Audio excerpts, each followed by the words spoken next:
Bonjour, alors aujourd'hui je vais parler de petites choses sympathiques, c'est le bien vivre en plongée et plongée responsable. Donc j'essaie de couvrir le bruit qu'il y a juste derrière moi. Je rappelle juste quelques règles du Parc National des Calanques qui sont importantes si on veut respecter la mer et plonger durablement.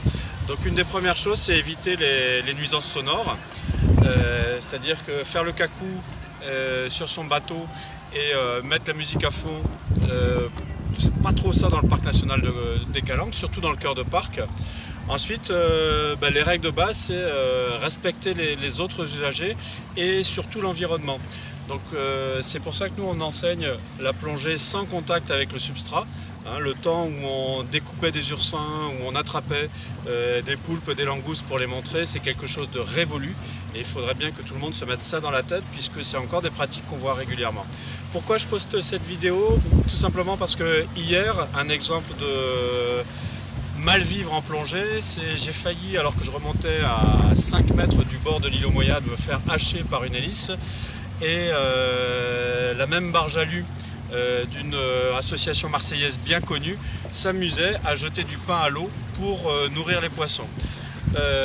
Voilà, donc ça c'est des comportements qui sont déplorables, surtout d'une association aussi reconnue que celle-là, qui quand je l'appelle me dit mais vous savez nous sommes tous les jours en mer et c'est exceptionnellement rare. Bon.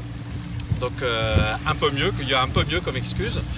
Donc après, pas d'animosité par rapport à ça. De toute façon, cette association, vous l'aurez reconnue et vous la boycotterez de vous-même. Donc respect de l'environnement, ça passe aussi par une utilisation raisonnée de votre éclairage.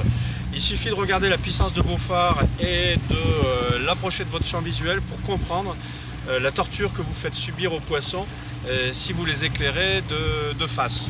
Donc attention à l'utilisation de vos éclairages et puis règles de sécurité pour éviter comme moi de se faire hacher par une hélice. C'est déjà pour les conducteurs, faites attention quand il y a un pavillon alpha à naviguer raisonnablement. Je rappelle que la vitesse à 300 mètres des côtes est limitée.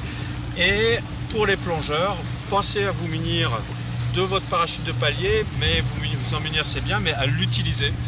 Tout simplement pour signaler votre position. On a encore eu un regrettable accident il y a 2 jours en Corse à ce sujet.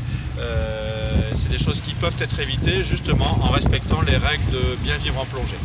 Voilà, si vous souhaitez voir aborder d'autres sujets, n'hésitez pas à me téléphoner, à poster un mail, à réagir, à commenter cette vidéo. Si vous avez aimé cette vidéo, cliquez sur j'aime. Si vous n'avez pas aimé, cliquez sur j'aime pas. Si vous voulez en voir d'autres, abonnez-vous à notre chaîne YouTube Aquadomia One. À bientôt.